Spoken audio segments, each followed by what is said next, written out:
Olá, pessoal! Hoje nós vamos falar sobre a linguagem simples e como a ferramenta do ChatGPT pode te ajudar a simplificar os seus documentos jurídicos. Eu recebo muitas perguntas diariamente, na verdade, recebo muitos questionamentos e desabafos de alunos e seguidores meus lá no Instagram, falando sobre a dificuldade que eles, advogados, possuem de simplificar os textos jurídicos sem tornar esses textos inseguros, sem tirar a segurança desse texto, sem tirar o que é importante daquele texto.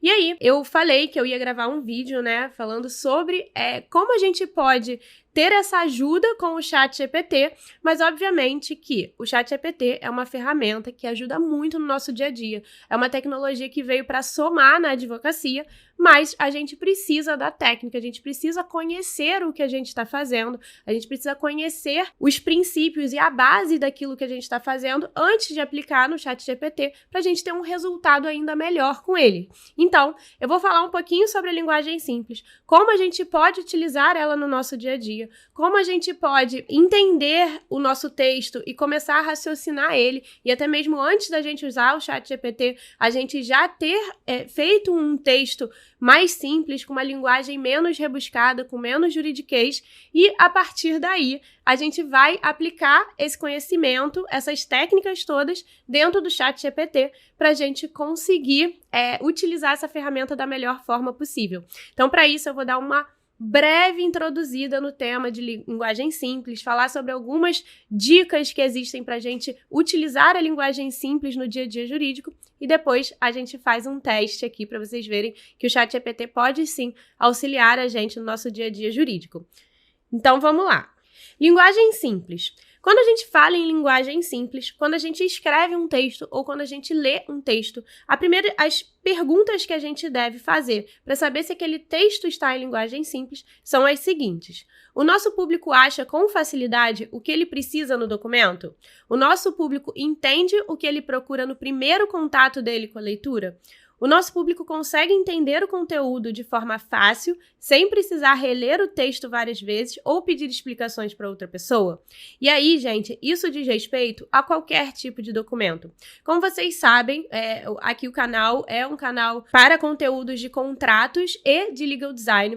O legal design é uma ferramenta que utiliza conceitos, que utiliza ferramentas, elementos de design para gerar mais acessibilidade e compreensão em documentos jurídicos e, para isso, utiliza também a linguagem simples. Então, o legal design, o visual law, eles são ferramentas que, quando a gente utiliza os conceitos que estão introduzidos dentro do estudo dessa área do legal design, a gente consegue aplicar em diversas áreas da nossa vida. Ele é bem amplo. Então, a linguagem simples, ela faz parte do legal design. Então, quando a gente fala que o legal design ele é experiência do usuário, ele é pensar no destinatário final do documento em primeiro lugar, para que ele entenda, para que ele compreenda aquele documento, e também para que a gente seja estratégico. Então, por exemplo, numa petição, se a gente escreve da forma como um juiz gosta, e a gente sabe que tem uma pesquisa já falando sobre os gostos dos juízes em relação aos tipos de petição. Então, eles falam que eles preferem petições mais objetivas. Objetividade tem tudo a ver com linguagem simples, tem tudo a ver com a linguagem que a gente aplica dentro da nossa petição.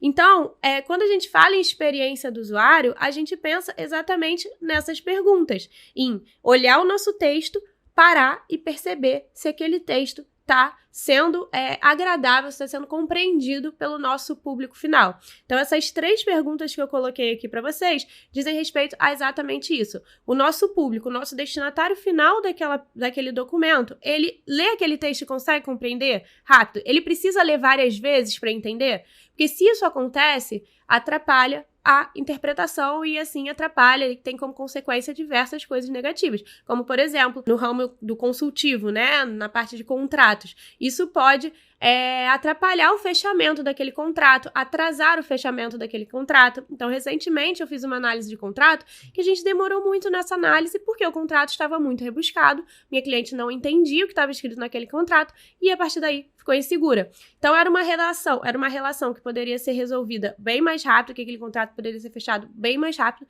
e não foi por causa de uma linguagem exagerada, rebuscada, cheia de juridiquês, cheia de termos técnicos, cheia de de parágrafos muito compridos e que travava na hora da gente ler. Então, essa é a importância da linguagem simples para o nosso dia a dia na advocacia. E aí eu digo, a linguagem simples não é escrever de forma simplória, não é escrever de modo coloquial, não é retirar informações complexas que são importantes só para tornar o texto mais simples. A linguagem simples, na verdade, é escrever pensando no destinatário final, com empatia, com palavras e estruturas simples e com conteúdo necessário. Então, viram? Muitos podem pensar, quando a gente fala sobre a linguagem simples, que a gente está tirando, tá acabando com os nossos 5 anos de faculdade de Direito. Mas não, a gente, como eu sempre digo para os meus alunos, escrever de forma simples, de forma que o nosso cliente consiga entender da melhor forma possível, ou seja, transformar um texto complexo, transformar algo complexo em algo que é mais fácil de entender e, ao mesmo tempo, é mais eficiente naquele contrato ou naquela petição, é sinônimo de muito mais técnica do que você simplesmente colocar palavras rebuscadas dentro daquele texto. Então, a linguagem simples, eu trouxe esse texto para tentar conceituar esse tema da linguagem simples para vocês. É um texto que eu gosto muito e que já indico para vocês de onde ele foi tirado. Ele foi tirado do Guia de Linguagem Simples do TJ Rio Grande do Sul. É uma leitura que é muito importante, muito legal, ele é bem completo, ele é bem denso e é um ótimo material de consulta para você que se interessa pelo tema da linguagem simples, que quer aplicar isso no seu dia a dia. Então, a linguagem simples é uma técnica de comunicação que coloca em primeiro lugar as necessidades do leitor, ouvinte, que procura tornar os textos, sejam escritos e sejam falados, adequados ao perfil do público-alvo. Adequada a linguagem ao público-alvo, a comunicação será mais efetiva. Então, a base da linguagem simples é a experiência do usuário, a experiência do destinatário final daquele documento, do destinatário final da nossa fala jurídica. Então, quando eu falo que o legal design é algo muito amplo e que esses conceitos como a linguagem simples que estão inseridos dentro do estudo do legal design podem ser aplicados em todas as áreas da nossa vida, eu estou falando sobre aplicar na nossa postura, no nosso contato com o cliente, no nosso atendimento, em diversas áreas da nossa vida. A linguagem simples pode ser aplicada. Então, hoje, eu, por exemplo, até na minha fala, até nas minhas reuniões online, até na minha fala aqui com vocês, vocês podem perceber que eu aplico a linguagem simples. Eu sou mais objetiva, eu vou direto ao assunto, eu não fico trazendo rebuscamento excessivo para dentro das minhas palestras, das minhas aulas, das minhas reuniões. E qual que é a realidade do âmbito jurídico? Captação, captação, captação.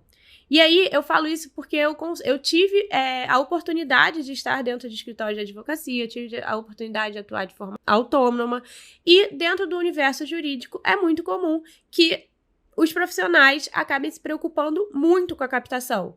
E eu tô criticando isso? Não, a captação é muito importante.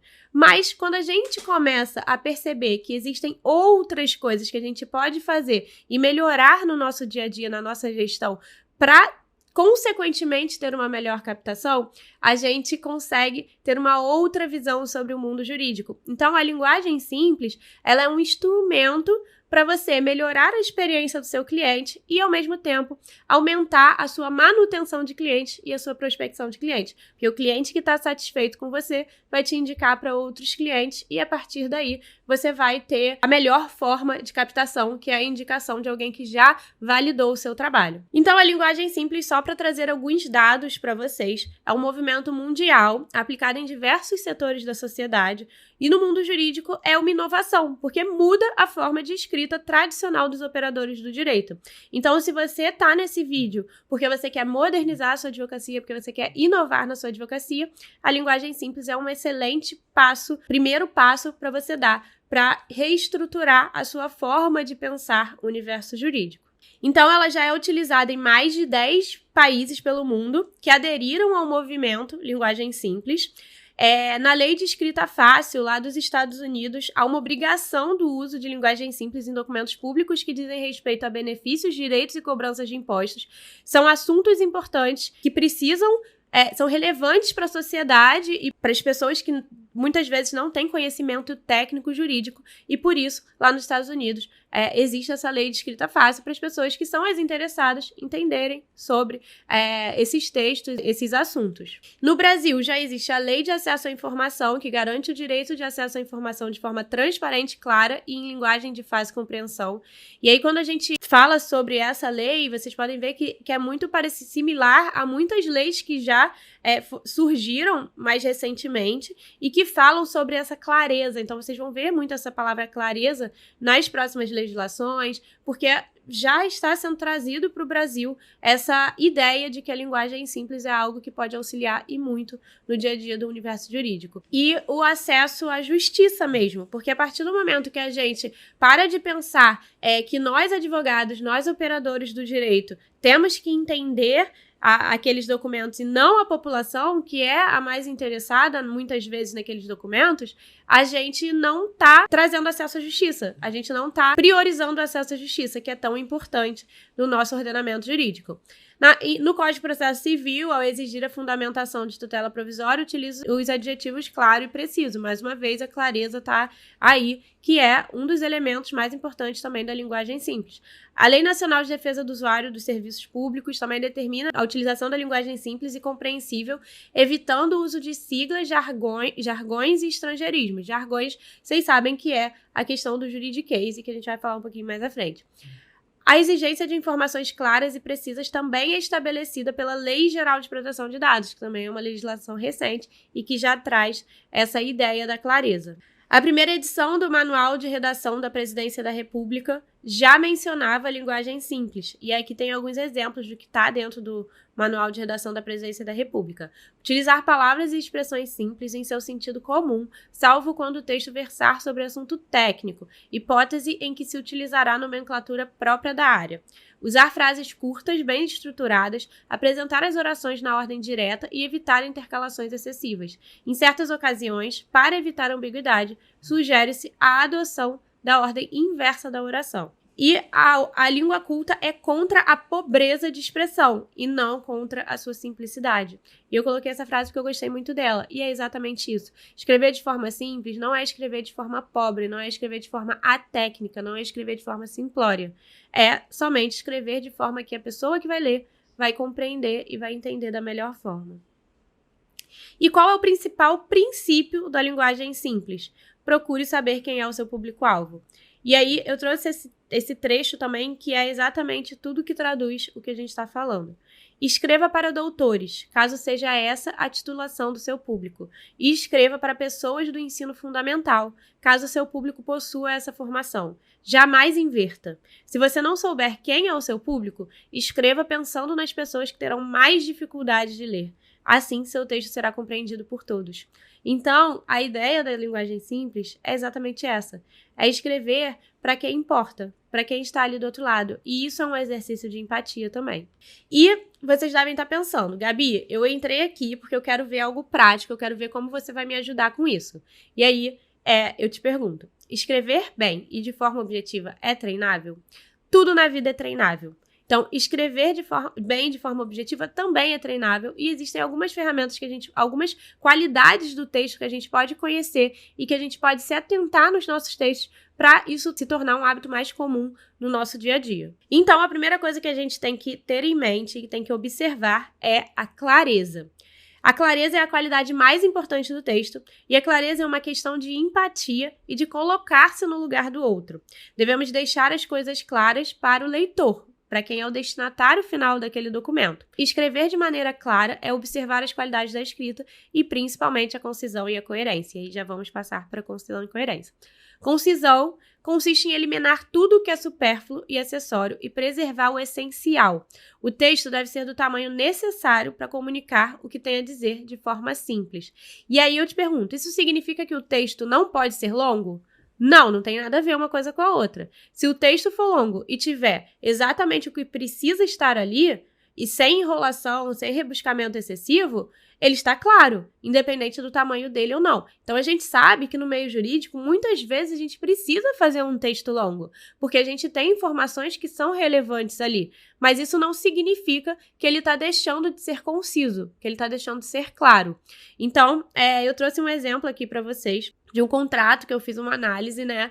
E aí, sempre que eu faço análises de contrato, eu também tento fazer essa aplicação da linguagem simples dentro desses contratos. Então, nesse contrato, por exemplo, tinha a seguinte cláusula: fica estabelecida entre as partes que, com o propósito de maior e melhor aproveitamento nos encontros, bem como da possibilidade de surgimento de imprevistos, haverá tolerância de até 15 minutos no horário de início das atividades, sendo que, superado tal prazo, o ingresso do contratante será vedado, sem que isso implique no direito de reposição ou desconto financeiro. Não é um texto tão rebuscado, mas a gente pode melhorar, a gente pode deixar ele mais conciso. E aí, a gente faz essa modificação para ele ficar assim: para que haja melhor aproveitamento dos encontros, fica acordado entre as partes uma tolerância de 15 minutos no horário de início das atividades. Ultrapassado o tempo de tolerância, será vedada a entrada do contratante e não haverá direito de reposição ou desconto financeiro. Então, vocês podem perceber que o tamanho do texto, ele não mudou tanto. A gente saiu de 4 linhas, de 3 linhas e meia, para 2 linhas e meia. A gente não mudou tanto o tamanho. A gente tirou uma linha desse texto, mas ele está mais conciso, ele está mais fácil de entender, ele está mais objetivo. E a coesão? A coesão é fazer a conexão de tudo que se escreveu, palavras, frases, parágrafos, de forma articulada e contínua. Uma ideia deve levar a outra sem saltos. Se o texto não for coeso, a compreensão dele ficará comprometida. E isso é muito importante para nós do universo jurídico, porque a gente precisa que o nosso texto seja coeso, a gente precisa que haja uma coesão ali dentro da nossa petição, dentro do nosso contrato, para as coisas fazerem sentido, tanto para o juiz, tanto para quem está lendo aquele contrato, para quem está dentro daquela relação contratual.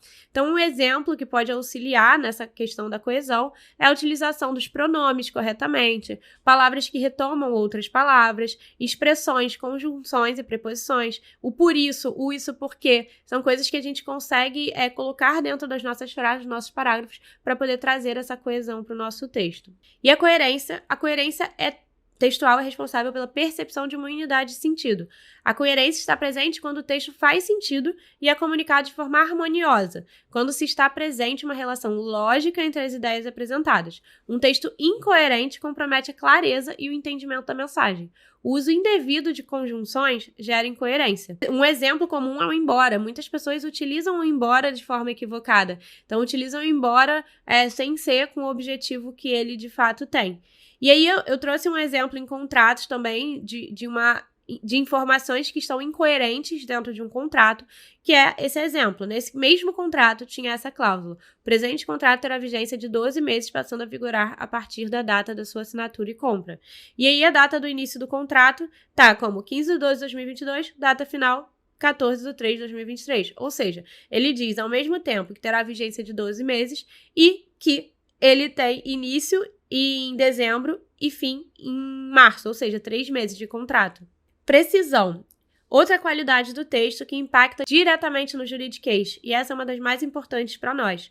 Ela está relacionada ao emprego adequado das palavras em geral, caracterizando-se pela manifestação do pensamento ou da ideia com as mesmas palavras, evitando o uso de sinônimos com propósito meramente estilístico. Isso é o juridiquês, pessoal.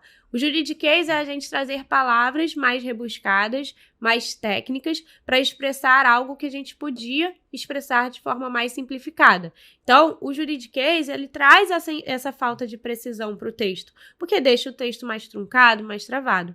Então, exemplos: incomento pode ser substituído por em análise, probatório pode ser substituído por de provas, colacionado pode ser substituído por trazido. E aí, eu vou dar algumas dicas agora para vocês sobre organização do documento e do seu conteúdo. E aí, a primeira coisa que eu quero que vocês lembrem é do efeito Halo. Eu não sei se vocês conhecem o tema do efeito Halo, né? Essa teoria do efeito Halo, que diz que uma pessoa pode ter uma percepção de você, sobre você, a partir do primeiro contato que ela tem com você ou com algo que você apresenta para ela. Então, é o famoso: a primeira impressão é que conta. A primeira impressão é importante por conta da teoria do efeito Halo. Então, se o seu documento é o primeiro contato que o seu cliente tem com você, se a sua proposta de honorários é o primeiro contato que o seu cliente tem com você, se a sua petição é o primeiro contato que um juiz tem com você, ele pode criar percepções sobre você a partir desse documento. E é por isso que ele tem que ser organizado e com conteúdo bem estruturado dentro dele. E é isso que a gente vai falar agora algumas dicas para vocês, são mais de 4, na verdade. Então, a primeira dica: sessões curtas com títulos e subtítulos. Faça sessões curtas ou de vidas longas, criando títulos e subtítulos. Sessões longas dão a impressão de algo difícil e trabalhoso. Isso serve também para cláusulas contratuais. Você pode dividir as suas cláusulas em parágrafos, em subtópicos, subitens, para tornar o texto mais fácil de ler, mais agradável ao olhar. Use títulos e subtítulos. Segundo pesquisas linguísticas, se a pessoa pode antecipar o tema do texto, ela vai ter mais facilidade para compreendê-lo. Então, por exemplo, em contratos, a gente pode utilizar os contratos em tópicos. Eu uso meus contratos em tópicos justamente por causa disso, para deixar ele mais organizado e mais fácil da pessoa ter um olhar sobre cada um dos tópicos que estão dentro do contrato. Eu utilizo também o sumário, que é uma ferramenta ótima de acessibilidade. O importante no início. As informações mais importantes devem estar no início do texto. Evite que as pessoas percam tempo procurando a informação principal de que precisam. Utilize um parágrafo para cada ideia. Evite condensar muita informação em um único parágrafo. Isso cria a sensação de complexidade excessiva, o que dificulta a compreensão da sua mensagem. Defina pela regra e não pela exceção.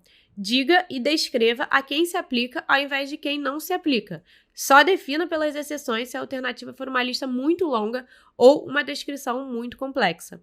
E considere incluir um glossário. Evite incluir muitas definições no seu texto, mas se houver necessidade de utilizar várias definições, considere colocar um glossário no final do seu documento. E o glossário também é legal para quando você for fazer, por exemplo, um contrato ou uma petição que tem muitos termos técnicos. Então, por exemplo, eu já fiz um contrato que era de uma empresa de marketing, né? E dentro desse contrato tinham diversos termos como CTA, como tráfego pago, tráfego orgânico. Então, são termos que não são comuns para pessoas que não conhecem da área de marketing. O cliente, muitas vezes, não conhece esses termos. Então, a gente fez um glossário para o cliente conseguir entender o que são aqueles termos que estão dentro do contrato. E use o dicionário de sinônimos. E essa é uma dica que salva vidas, porque o dicionário de sinônimos, ele ajuda muito a gente nisso. E se a gente acha que a gente está colocando uma palavra que é rebuscada demais, que está muito técnica, e a gente não sabe o que substituir, a gente não sabe como substituir, o dicionário de sinônimos é uma ótima para esse tipo de modificação, para esse tipo de alteração no texto, né?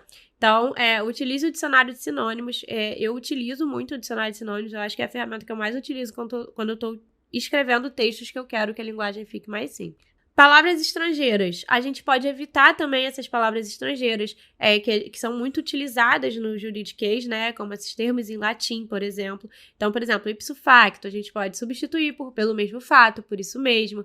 Jus possessionis, direito de posse. Em concreto, in genere, em geral. Ab initio, desde o início. Muita gente usa o ab initio até de forma equivocada, como se fosse inicialmente, mas na verdade ele significa desde o início. E o ChatGPT? Essa tecnologia pode te ajudar? Eu deixei essa parte do ChatGPT por último, justamente porque eu queria que vocês entendessem um pouquinho sobre a linguagem simples, para depois a gente conseguir aplicar isso dentro do ChatGPT e com um pouco de técnica a gente consegue ser mais eficiente na utilização do ChatGPT. O ChatGPT pode sim ajudar a gente com essa ideia da linguagem simples, né, a utilizar a linguagem simples nos nossos documentos, e agora eu vou mostrar para vocês como. Então, eu pedi para o ChatGPT me ajudar a fazer tudo isso que eu ensinei nessa aula, e o resultado foi esse. Eu coloquei lá, e aí, uma dica que eu dou para vocês. O ChatGPT, você precisa saber perguntar.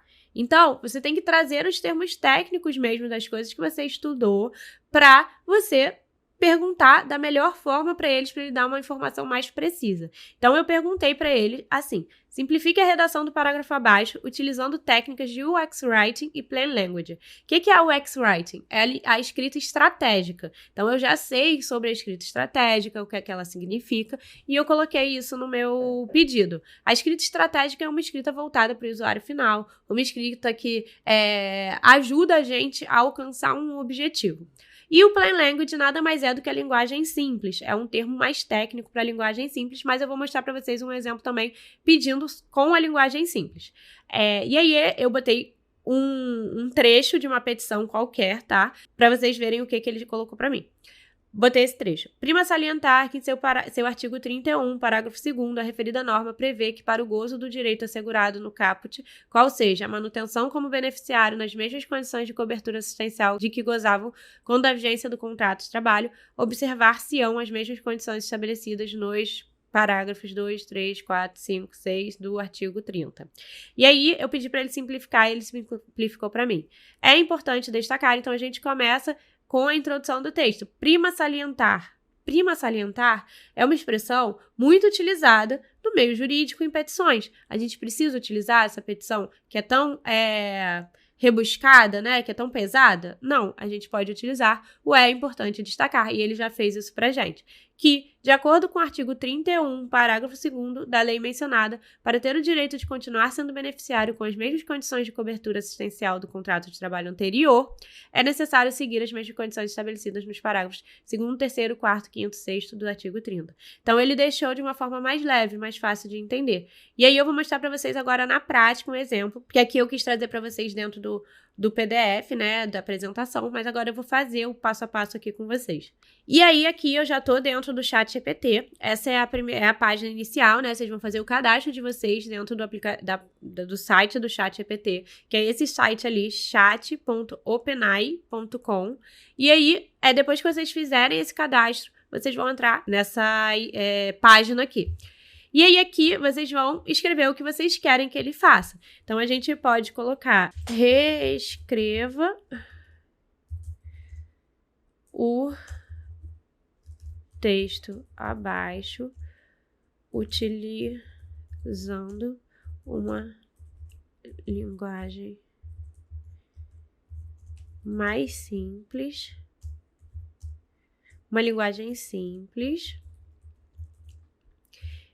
e melhorando a precisão e a objetividade do texto.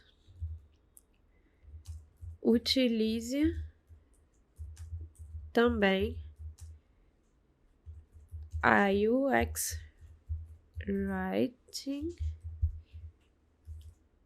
Writing, que é a linguagem estratégica. Aí eu botei esse extra também aqui. Então, eu vou colar um texto aqui, ó, que na verdade, é uma cláusula de um contrato, né? Uma cláusula mais padrão, mas que ela tá muito longa, ela tá toda junta em uma cláusula só, tudo embolado, todas as informações. Então, vamos ver o que ele fala pra gente. E aí, ó, ele já vai mandando pra gente, ó. Olha, ele transformou aquele texto grandão em um texto bem menor, né? E aí, vamos ler. Este contrato tem informações confidenciais que não devem ser compartilhadas com terceiros, a menos que seja necessário para realizar uma auditoria, ou se requisitado por uma autoridade governamental ou tribunal. As partes envolvidas e seus representantes concordam em manter todas as informações confidenciais em sigilo durante e após o término do contrato, exceto se a parte divulgadora autorizar a divulgação. Então, vocês podem ver que ele explica tudo. Então, não tá aquela coisa jogada. Os contadores, auditores, advogados, representantes legais e de cada uma das partes estão autorizados a acessar as informações, desde que mantenham a confidencialidade. Se for necessário divulgar informações confidenciais para uma autoridade governamental ou tribunal, a parte divulgadora deve notificar a outra parte por escrito antes de fazê-lo. Então, ó, ele trouxe esse texto que estava truncado, que estava com muitas informações dentro dele, ele conseguiu dar uma reduzida, deixar ele mais preciso, mais objetivo. E aí é óbvio, gente, sabendo a técnica, a gente consegue ver se tem algo ali que tá diferente, que não passou a mesma ideia. Eu já fiz alguns testes, na maioria eu não tive problemas. O máximo que eu ajustei foi coisas muito pequenas. Então é isso. Sabendo a técnica, a gente pode utilizar o ChatGPT a nosso favor, sim, para acelerar o nosso dia a dia em relação à aplicação de linguagem simples nos nossos documentos jurídicos. E é isso, gente. Se vocês gostam de conteúdos como esse, sobre legal design, sobre linguagem simples, sobre psicologia das cores, já se inscrevam aqui no canal, aproveitem e me sigam lá no Instagram, _Gabriela Ibrahim, para vocês terem acesso a diversos conteúdos como esse, tanto em texto quanto em vídeo. Obrigada por chegarem até aqui e até o próximo vídeo.